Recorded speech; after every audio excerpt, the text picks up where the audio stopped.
Chapter 5 Beast from Water. The tide was coming in, and there was only a narrow strip of firm beach between the water and the white stumbling stuff near the palm terrace. Ralph chose the firm strip as a path because he needed to think, and only here could he allow his feet to move without having to watch them. Suddenly, pacing by the water, he was overcome with astonishment. He found himself understanding the wearisomeness of this life, where every path was an improvisation and a considerable part of one's waking life was spent watching one's feet. He stopped, facing the strip, and remembering the first enthusiastic exploration as though it were part of a brighter childhood, he smiled jeeringly. He turned then and walked back toward the platform with the sun in his face. The time had come for the assembly, and as he walked into the concealing splendors of the sunlight, he went carefully over the points of his speech.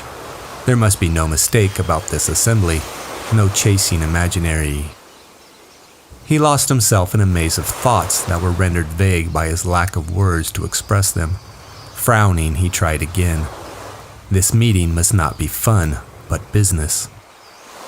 At that he walked faster, aware all at once of urgency and the declining sun, and a little wind created by his speed that breathed about his face. This wind pressed his gray shirt against his chest so that he noticed, in this new mood of comprehension, how the folds were stiff like cardboard and unpleasant. Noticed too how the frayed edges of his shorts were making an uncomfortable pink area on the front of his thighs. With a convulsion of the mind, Ralph discovered dirt and decay, understood how much he disliked perpetually flicking the tangled hair out of his eyes, and at last, when the sun was gone, rolling noisily to rest among dry leaves. At that, he began to trot. Right, so this is quite interesting. Look at how the clothes of Ralph are described here.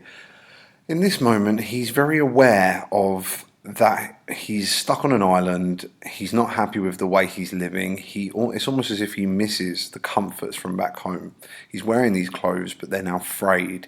He's aware of how long he's been on the island, and because of that, he's starting to get annoyed at things. Also, we see little things here again. At that, he began to trot. Look out for this animal imagery. The beach near the bathing pool was dotted with groups of boys waiting for the assembly. They made way for him silently, conscious of his grim mood and the fault at the fire. The place of assembly in which he stood was roughly a triangle, but irregular and sketchy, like everything they made. First there was the log on which he himself sat, a dead tree that must have been quite exceptionally big for the platform. Perhaps one of those legendary storms of the Pacific had shifted it here. This palm trunk lay parallel to the beach, so that when Ralph sat he faced the island, but to the boys was a darkish figure against the shimmer of the lagoon. The two sides of the triangle of which the log was based were less evenly defined. On the right was a log polished by restless seats along the top, but not so large as the chief's and not so comfortable. On the left were 4 small logs, one of them, the farthest, lamentably springy. Assembly after assembly had broken up in laughter when someone had leaned too far back and the log had whipped and thrown half a dozen boys backwards into the grass. Yet now he saw no one had had the wit, not himself, nor Jack, nor Piggy, to bring a stone and wedge the thing. So they would continue enduring the ill-balanced twister because... Again he lost himself in deep waters. Grass was worn away in front of each trunk, but grew tall and untrodden in the center of the triangle. Then, at the apex, the grass was thick again because no one sat there. All around the place of assembly the gray trunks rose, straight or leaning, and supported the low roof of leaves. On 2 sides was the beach, behind, the lagoon, in front, the darkness of the island. Ralph turned to the chief's seat. They had never had an assembly as late before. That was why the place looked so different. Normally, the underside of the green roof was lit by a tangle of golden reflections, and their faces were lit upside down, like, thought Ralph, when you hold an electric torch in your hands. But now the sun was slanting in at one side, so that the shadows were where they ought to be. Again he fell into that strange mood of speculation that was so foreign to him. If faces were different when lit from above or below, what was a face? What was anything? Okay, look at the narration here. This isn't actually Jack speaking, but because it's third person omniscient narration. The narrator talks about everyone and he knows what's going on in their head. He's writing Ralph's thoughts, and Ralph, he's starting to second guess himself, and this becomes really apparent in the narration. So because again, he lost himself in deep water. What was a face? What was anything? So at the beginning of the book, Ralph becomes the chief mostly because he's a really good public speaker. He's really confident and he's able to speak really well. But as he sort of descends into savagery and madness, he loses that ability and he second guesses himself. He becomes more confusing. And he will eventually start to realise how important Piggy is and how he needs Piggy's intelligence. Ralph moved impatiently. The trouble was, if you were a chief, you had to think. You had to be wise. And then the occasion slipped by you so that you had to grab at a decision. This made you think, because thought was a valuable thing that got results. Only, decided Ralph as he faced the chief's seat, I can't think, not like Piggy. Once more that evening, Ralph had to adjust his values. Piggy could think.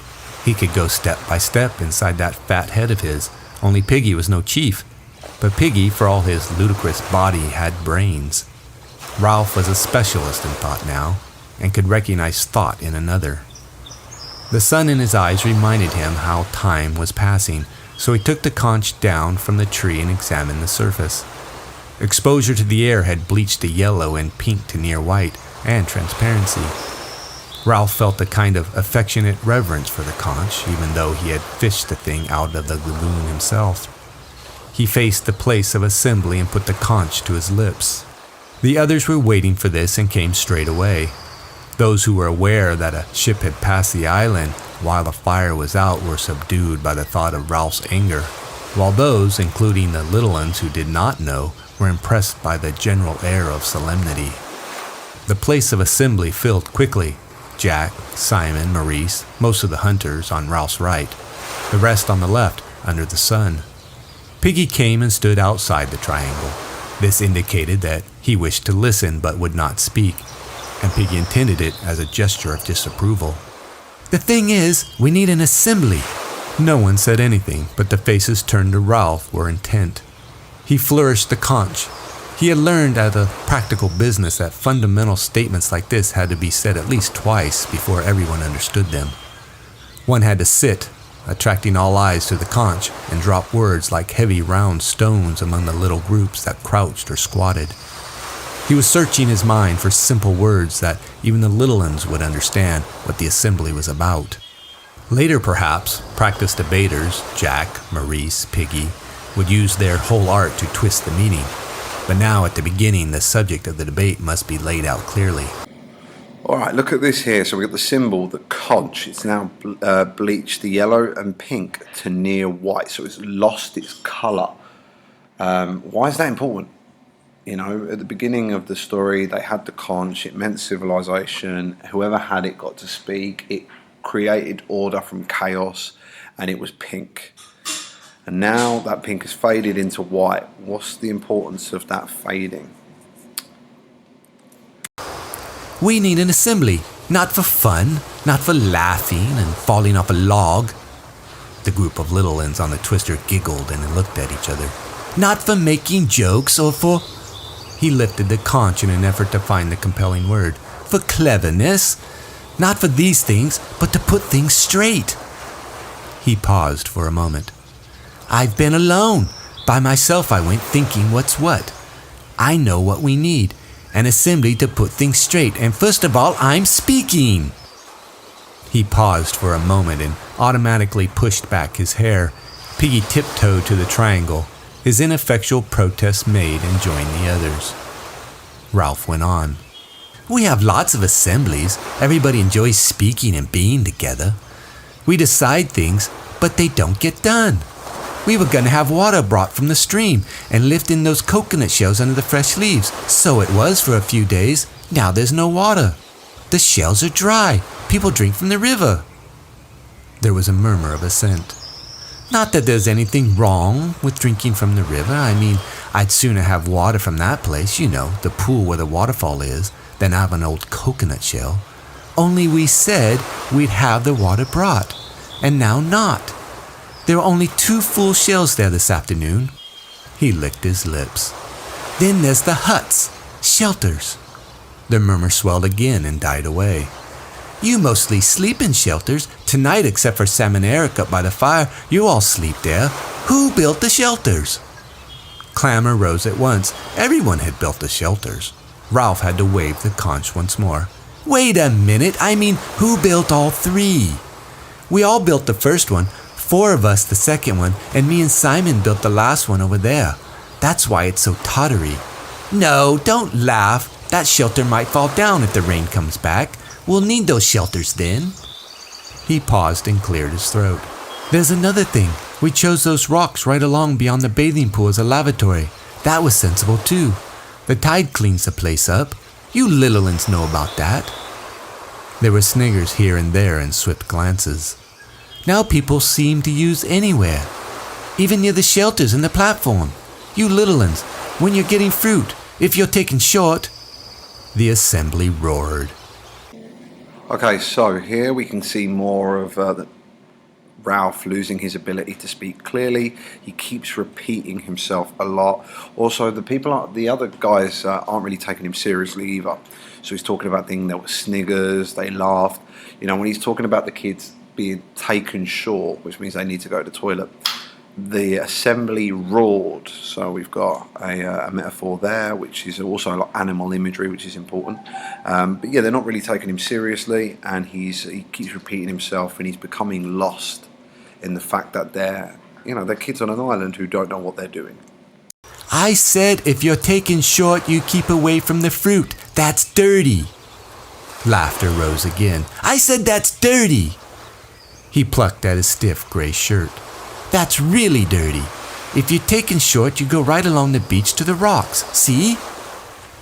Piggy held out his hands for the conch, but Ralph shook his head. His speech was planned, point by point.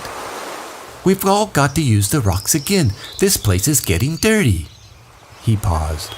The assembly, sensing a crisis, was tensely expectant. "And then, about the fire." Ralph let out a spare breath with a little gasp that was echoed by his audience. Jack started to chip a piece of wood with his knife and whispered something to Robert, who looked away. "The fire is the most important thing on the island. How can we ever be rescued except by luck if we don't keep a fire going? Is a fire too much for us to make?" He flung out his arm. "Look at us. How many are we? And yet we can't keep a fire going to make smoke? Don't you understand? Can't you see we ought to die before we let the fire out?" There was a self-conscious giggling among the hunters. Ralph turned on them passionately. "You hunters, you can laugh, but I tell you the smoke is more important than the pig. However often you kill one.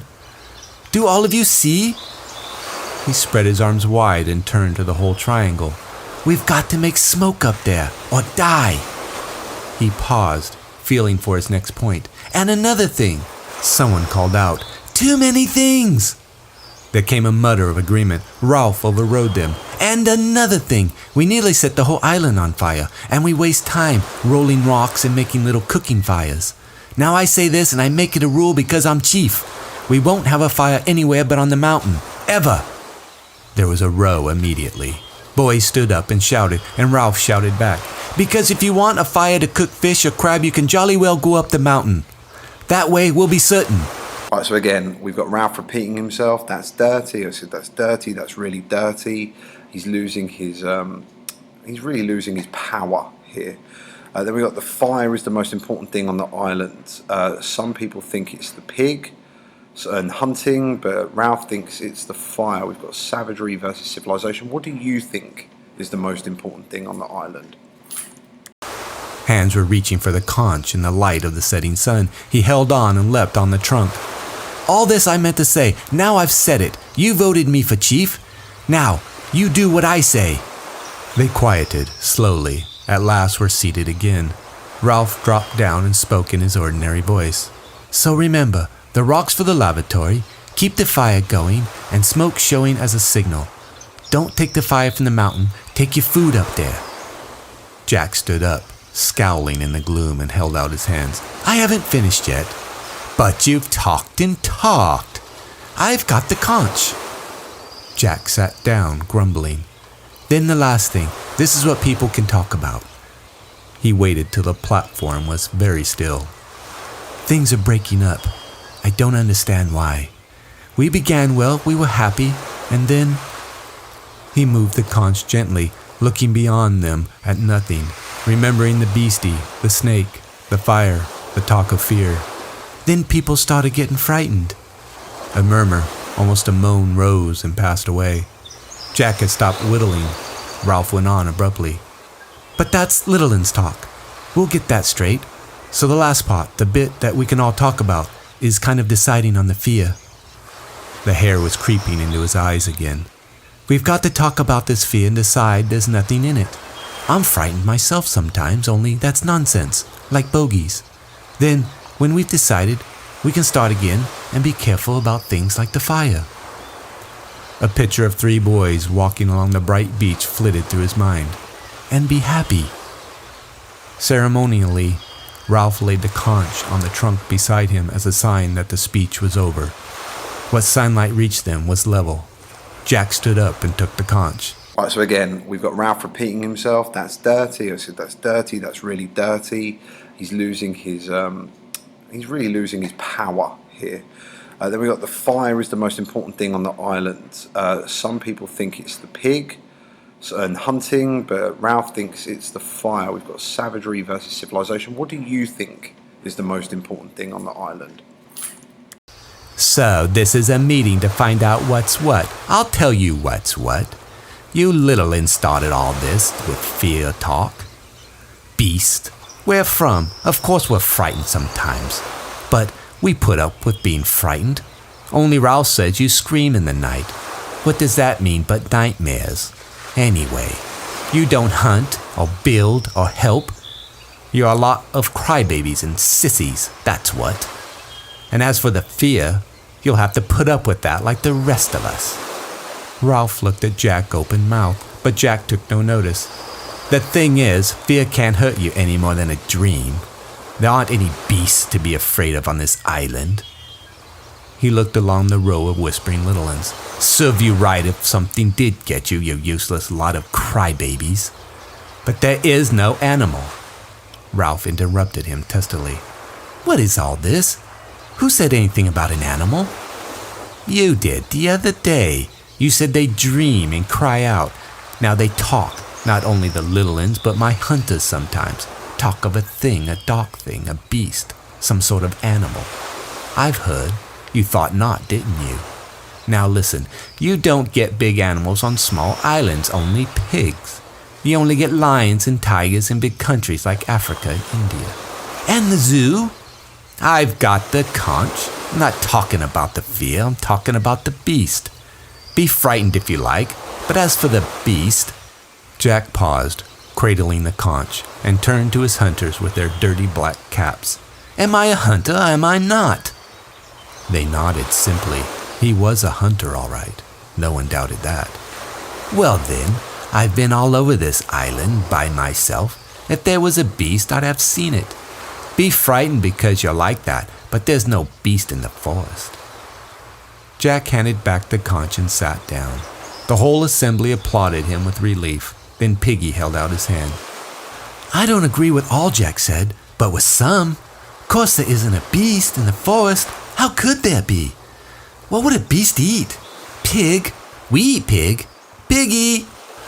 Alright, so what we're seeing here is Jack interrupting Ralph. We're seeing Jack take over a little bit more, Jack getting more power, Ralph losing some of that power. He starts bringing up the beast. He eventually uses the beast to control people, to make them scared, and he uses that fear to get them to do what he wants. And he says here, my hunters sometimes talk of a thing, a dark thing, a beast, some sort of animal. So even his hunters talk about this. Also, this was mentioned in an earlier chapter as well, so you only get lions and tigers in big countries like Africa and India. Obviously, Africa isn't a country, it's a continent. This could be a reference to the British Empire and the boys thinking they're somehow superior because of it. Also, we've got an important quote here. They nodded simply. He was a hunter, all right. No one doubted that. So Jack does represent animalistic nature. And, of course, we see that here. I got the conch, said Piggy indignantly. Ralph, they ought to shut up, oughtn't they? You shut up, you little uns. What I meant is that I don't agree about this here fear. Of course there isn't nothing to be afraid of in the forest. Why, I've been there myself. You'll be talking about ghosts and such things next. We know what goes on, and if there's something wrong, there's something to put it right. He took off his glasses and blinked at them.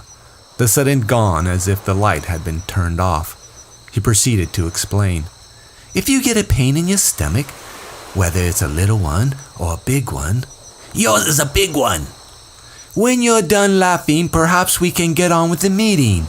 And if them little uns climb back on the twister again, they only fall off in a sec. So they might as well sit on the ground and listen. No. You have doctors for everything, even the inside of your mind. You don't really mean that we got to be frightened all the time of nothing. Life, said Piggy expansively, is scientific. That's what it is. In a year or two, when the war's over, they'll be traveling to Mars and back.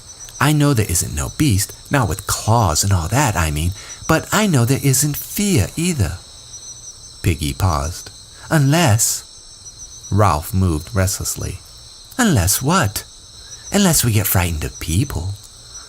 A sound, half laugh, half jeer rose among the seated boys. Piggy ducked his head and went on hastily. So let's hear from the little un who talked about a beast, and perhaps we can show him how silly he is. The little uns began to jabber among themselves. Then one stood forward. What's your name? Phil. For a little un, he was self-confident, holding out his hands, cradling the conch as Ralph did, looking round at them to collect their attention before he spoke. Last night, I had a dream, a horrid dream, fighting with things. I was outside the shelter by myself, fighting with things, those twisty things in the trees. He paused, and the other little ones laughed in horrified sympathy. Then I was frightened, and I woke up, and I was outside the shelter by myself in the dark, and the twisty things had gone away. So a couple of things here. Piggy took off his glasses, blinked at them. The sun had gone as if the light had been turned off. Nice little simile there. What's important about that? What's it show about Piggy? What's it show about everything? Piggy says here as well, this is really important, one of the most important quotes in the book. Life is scientific. That's what it is. In a year or two, the wars, when the war's over, they'll be travelling to Mars. What's important about that? What's he trying to say? Life is scientific. What's his argument there? Then we've got another really important quote. Unless we get frightened of people. Why would they be frightened of people? So unpack all of that. What do you think about all of that?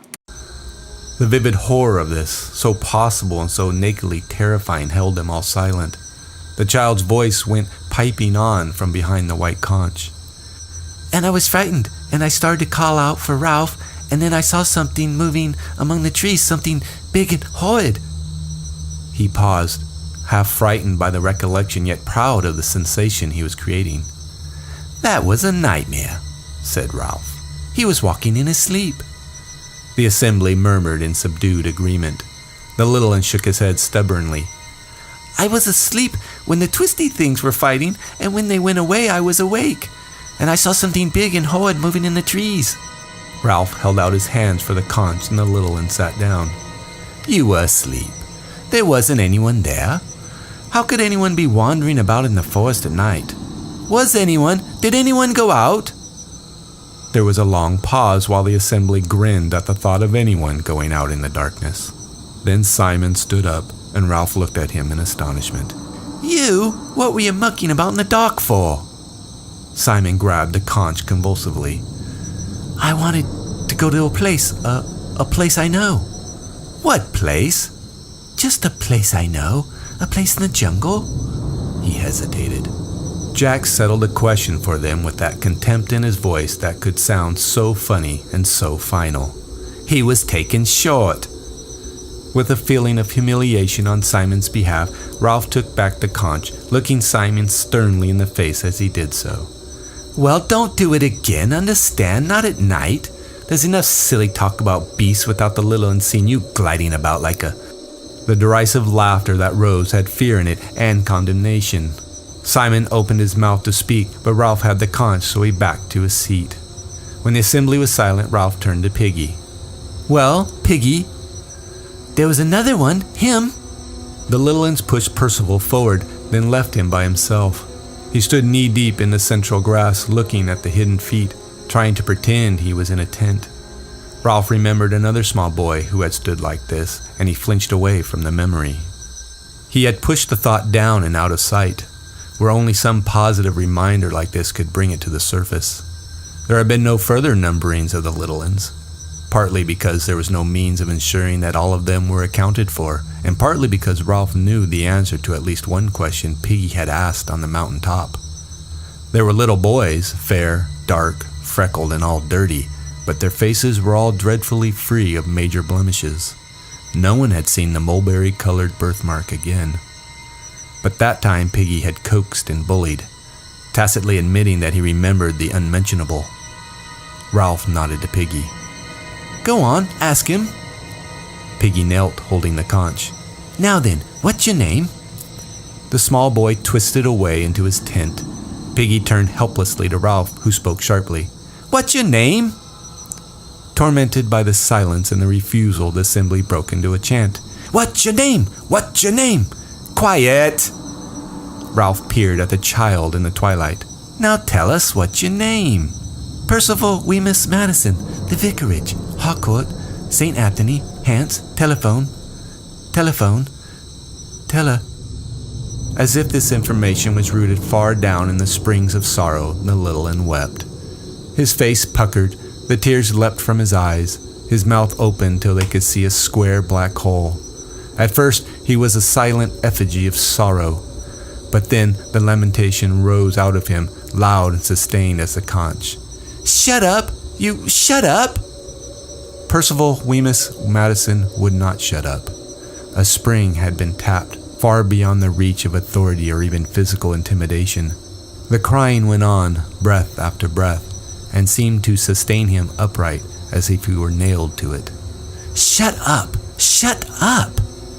Okay, so a little bit of context here. We've got a little boy called Percival, and when they ask him, he repeats Percival Wemyss Madison, the vicarage, Harcourt, St. Anthony, Hants, telephone. Alright, so what would have happened in World War II is they would have taken boys from the city and they would have moved them to rural areas to keep them safe. And around their neck, they would have had all their information and they would have been told to memorize the information. So all this kid's done is, they're evacuating him from England because it's World War III. There's a nuclear bomb going to go off. And they've said, right, remember all your personal information in case you need it. Here's your name, your address, your telephone number. And he just repeats this over and over and over again, thinking that he'll be safe. At this point, he's losing his innocence now. He's starting to realise what's going on and that he's not safe. He's actually in a lot of danger, and he breaks down because of it. For now, the little uns were no longer silent. They were reminded of their personal sorrows, and perhaps felt themselves to share in a sorrow that was universal. They began to cry in sympathy, two of them almost as loud as Percival. Maurice saved them. He cried out, "Look at me!" He pretended to fall over. He rubbed his rump and sat on the twister so that he fell in the grass. He clowned badly, but Percival and the others noticed and sniffed and laughed. Presently they were all laughing so absurdly that the big uns joined in. Jack was the first to make himself heard. He had not got the conch and thus spoke against the rules, but nobody minded. "And what about the beast?" Something strange was happening to Percival. He yawned and staggered, so that Jack seized and shook him. "Where does the beast live?" Percival sagged in Jack's grip. "That's a clever beast," said Piggy, cheering. "If it can hide on this island. Jack's been everywhere. Where could a beast live? Beast my foot." Percival muttered something and the assembly laughed again. Ralph leaned forward. "What does he say?" Jack listened to Percival's answer and then let go of him. Percival, released, surrounded by the comfortable presence of humans, fell in the long grass and went to sleep. Jack cleared his throat, then reported casually, "He says the beast comes out of the sea." The last laugh died away. Ralph turned involuntarily, a black humped figure against the lagoon. The assembly looked with him, considered the vast stretches of water, the high sea beyond, unknown indigo of infinite possibility, heard silently the sough and whisper from the reef. Maurice spoke, so loudly that they jumped. "Daddy said they haven't found all the animals in the sea yet." Argument started again. Ralph held out the glimmering conch and Maurice took it obediently. The meeting subsided. "I mean, when Jack says you can be frightened because people are frightened anyway, that's all right. But when he says there's only pigs on this island, I expect he's right, but he doesn't know. Not really, not certainly, I mean." Maurice took a breath. "My daddy says there's things, what do you call them, that make ink? Squids! They are hundreds of yards long and eat whales whole." He paused again and laughed gaily. "I don't believe in the beast, of course. As Piggy says, life's scientific, but we don't know, do we? Not certainly, I mean." Someone shouted, "A squid could come out of the water." "Could? Couldn't?" In a moment the platform was full of arguing, gesticulating shadows. To Ralph, seated, this seemed to be the breaking up of sanity. Fear, beasts, no general agreement that the fire was all important. And when one tried to get the thing straight, the argument sheared off, bringing up fresh, unpleasant matter. He could see a whiteness in the gloom near him, so he grabbed it from Maurice and blew as loudly as he could. The assembly was shocked into silence. Simon was close to him, laying hands on the conch. Simon felt a perilous necessity to speak, but to speak in assembly was a terrible thing to him. "Maybe," he said hesitantly, "maybe there is a beast." The assembly cried out savagely, and Ralph stood up in amazement. "You, Simon, you believe in this?" "I don't know," said Simon. His heartbeats were choking him. "But," the storm broke. "Sit down, shut up, take the conch, sod you, shut up," Ralph shouted. "Hear him, he's got the conch." "What I mean is, maybe it's only us." "Nuts." That was from Piggy. Shocked out of decorum, Simon went on. "We could be sort of..." Simon became inarticulate in his effort to express mankind's essential illness. Inspiration came to him. "What?"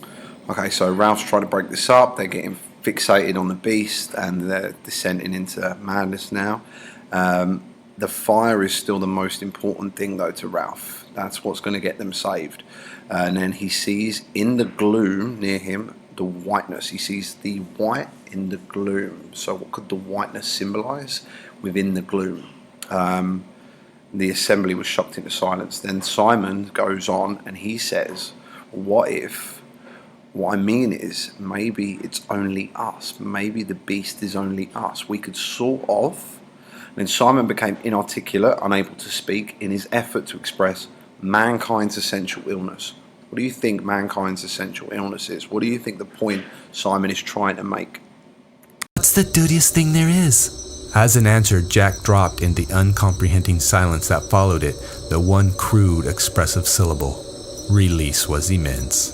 Those little uns who had climbed back on the twister fell off again and did not mind. The hunters were screaming with delight. Simon's effort fell about him in ruins. The laughter beat him cruelly, and he shrank away defenseless to his seat.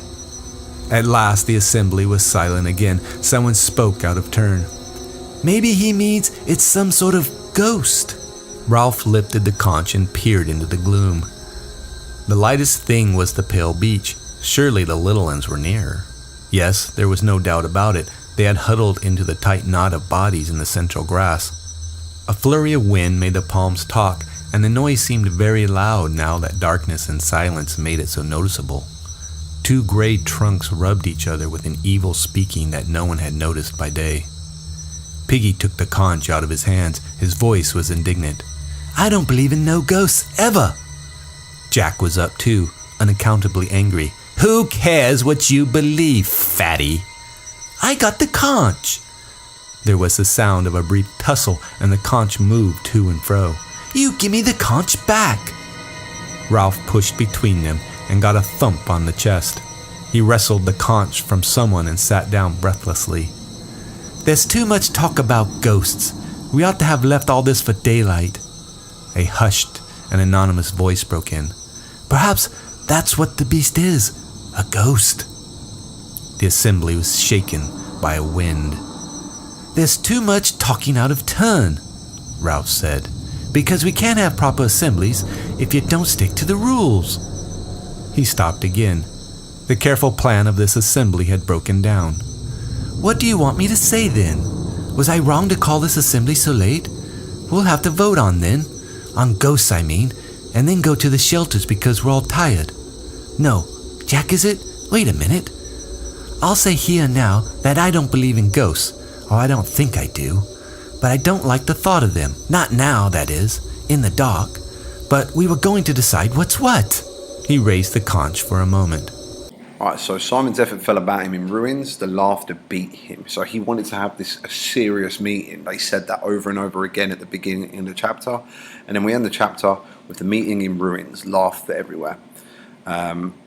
Then we've got some pathetic fallacy here. Flurry of wind made the palm trees talk, and the noise seemed very loud, and that now that the darkness and silence made it noticeable. Two row trunks rubbed each other with an evil speaking that no one had noticed by day. Got some weak and the strong, who cares about you, fatty? And the conch moved to and fro. They're literally fighting for the power to speak here. So there's a power struggle. From a symbol, from a metaphor, there's a literal power struggle that they're having now. Okay? And then this is where Ralph starts to lose all of his power, and Jack takes it instead. "Very well then, I suppose what's what is whether there are ghosts or not." He thought for a moment, formulating the question. "Who thinks there may be ghosts?" For a long time there was a silence and no apparent movement. Then Ralph peered into the gloom and made out the hands. He spoke flatly. "I see." The world, that understandable and lawful world, was slipping away. Once there was this and that, and now, and the ship had gone. The conch was snatched from his hands, and Piggy's voice shrilled.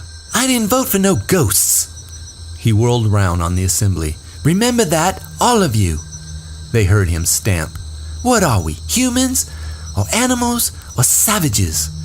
What's grown-ups gonna think? Going off hunting pigs, letting fires out, and now?" A shadow fronted him tempestuously. "You shut up, you fat slug." There was a moment's struggle, and the glimmering conch jigged up and down. Ralph leapt to his feet. Jack! Jack! You haven't got the conch! Let him speak!" Jack's face swam near him.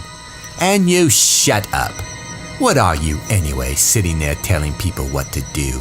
You can't hunt? You can't sing? I'm chief. I was chosen. Why should choosing make any difference? Just giving orders that don't make any sense? Piggy's got the conch. That's right. Favor Piggy as you always do. Jack." Jack's voice sounded in bitter mimicry. "Jack! Jack! The rules!" shouted Ralph. "You're breaking the rules!" "Who cares?" Ralph summoned his wits. "Because the rules are the only thing we've got." But Jack was shouting against him. "Bollocks to the rules. We're strong. We hunt. If there's a beast, we'll hunt it down. We'll close in and beat and beat and beat." So Piggy says another really important quote. What are we? Humans or animals or savages?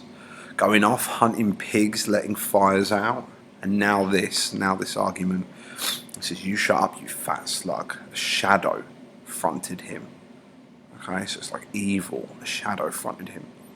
Jack, you haven't got the conch, let him speak. So the conch is losing its power at this point. "You shut up. Who are you anyway, sitting there telling people what to do? You can't hunt, you can't sing." So this is now what's important to him. It's interesting here, the juxtaposition. You can't hunt, something that Jackson thinks is really important on their new world, on the island, and you can't sing, something which is really important on the old world, back in England. So it's a bit of interesting juxtaposition. "I'm chief, I was chosen." Why should choosing make any difference? Just giving orders, that don't make any sense. So we're seeing this loss of civilization, more savagery now. Rules are the only thing we got. Bollocks to the rules. We're strong. We hunt. This is kind of human nature here. If you're powerful, who needs rules? The rules don't apply to the powerful.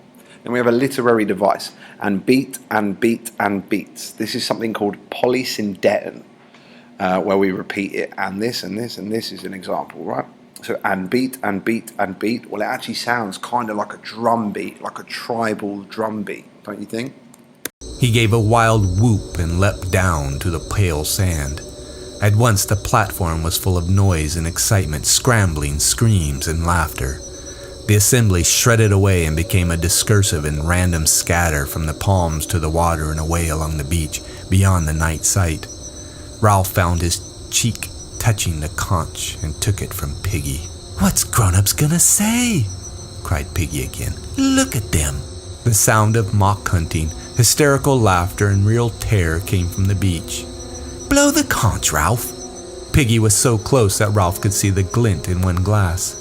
"There's the fire, can't you see? You've got to be tough now. Make 'em do what you want." Ralph answered in the cautious voice of one who rehearses a theorem. "If I blow the conch, and they don't come back, then we've had it. We shan't keep the fire going. We'll be like animals. We'll never be rescued." "If you don't blow, we'll soon be animals anyway. I can't see what they're doing, but I can hear." The dispersed figures had come together on the sand and were a dense black mass that revolved. They were chanting something, and little ones that had had enough were staggering away, howling. Ralph raised the conch to his lips and then lowered it. "The trouble is, are there ghosts, Piggy, or beasts?" "Of course they aren't." "Why not?" "'Cause things wouldn't make sense. Houses and streets and TV, they wouldn't work." The dancing, chanting boys had worked themselves away till their sound was nothing but a wordless rhythm. "But suppose they don't make sense, not here on this island. Supposing things are watching us and waiting." Ralph shuddered violently and moved closer to Piggy, so that they bumped frighteningly. "You stop talking like that. We got enough trouble, Ralph, and I've had as much as I can stand. If there's ghosts, I ought to give up being chief. Hear 'em? Oh, Lord, oh no!" Piggy gripped Ralph's arm. So we've got some foreshadowing here. The sound of mock hunting, hysterical laughter, and real terror came from the beach. So that foreshadows something later. Then we've got the second half really of Piggy's really important quote. So all through the chapter, Piggy's been talking about the importance of science and things like that. And then he says here, because things wouldn't work. If ghosts were real, things wouldn't work. They wouldn't make sense. Houses and streets and TV, they wouldn't work. Well, Piggy places so much trust in civilization and society to keep him safe. He basically is saying that we are civilized because of society, and that's how things work. Everything is normal and it's in order, and we have these civilized things like streets and houses and TV and planes and all of that, right? And because of all those things, we are kept in order. Piggy understands that. If ghosts are real, then that's something to him that just doesn't fit in with this civilized protection he's come to know. And he would start to doubt everything, and he just wouldn't believe in civilization and society anymore and the protection it offers. "If Jack was chief, he'd have all hunting and no fire. We'd be here till we died." His voice ran up to a squeak. "Who's that sitting there?" "Me, Simon." "Fat lot of good we are," said Ralph. "3 blind mice. I'll give up." "If you give up," cried Piggy in an appalled whisper, "what'll happen to me?" "Nothing. He hates me. I don't know why. If he could do what he wanted, you're all right. He respects you. Besides, you'd hit him." "You were having a nice fight with him just now." "I had the conch," cried Piggy simply. "I had a right to speak." Simon stirred in the dark. "Go on being chief." "You shut up, young Simon. Why couldn't you say there wasn't a beast?" "I'm scared of him," said Piggy. "And that's why I know him. If you're scared of someone, you hate him, but you can't stop thinking about him. You kid yourself he's all right, really. And then when you see him again, it's like asthma and you can't breathe. I'll tell you what, he hates you too, Ralph." "Me? Why me?" "I don't know. You got him over the fire, And you're chief, and he isn't. But he's Jack Meridew. I've been in bed so much, I've done some thinking. I know about people. I know about me. And him. He can't hurt you. But if you stand out of the way, he'd hurt the next thing, and that's me. Piggy's right, Ralph. There's you and Jack. Go on being chief. We're all drifting and things are going rotten. At home there was always a grown-up. Please, sir. Please, miss. And then you got an answer. How I wish. I wish my auntie was here. I wish my father. Oh, what's the use? Keep the fire going. The dance was over and the hunters were going back to the shelters. Grown-ups know things, said Piggy. They ain't afraid of the dark. They'd meet and have tea and discuss. Then things would be all right. They wouldn't set fire to the island or lose. They'd build a ship. Right, so Ralph refers to them as 3 blind mice. I don't know if you guys know the nursery rhyme, but in it, the blind mice get their tails chopped off by the farmer's wife with a carving knife. So he's referencing that, saying, that they're going to meet a dangerous end. And then they say, I know about people, I know about me and him. He can't hurt you, but if you stand out of the way, he'd hurt the next thing, and that's me. So this is a good quote about human nature here, how people are bullies and they will hurt those weaker than them. If they can't go after someone equal or more powerful, then they'll bully those who are weaker. So this is probably one of the best quotes in the whole book for this idea of like human nature and the weak and the strong as well. The 3 boys stood in the darkness, striving unsuccessfully to convey the majesty of adult life. They wouldn't quarrel or break my specs or talk about a beast. If only they could get a message to us, cried Ralph desperately. If only they could send us something grown up, a sign of something. A thin wail out of the darkness chilled them and set them grabbing for each other. Then the wail rose, remote and unearthly, and turned to an inarticulate gibbering. Percival Wemyss Madison of the vicarage, Harcourt, St. Anthony, lying in the long grass, was living through circumstances in which the incantation of his address was powerless to help him.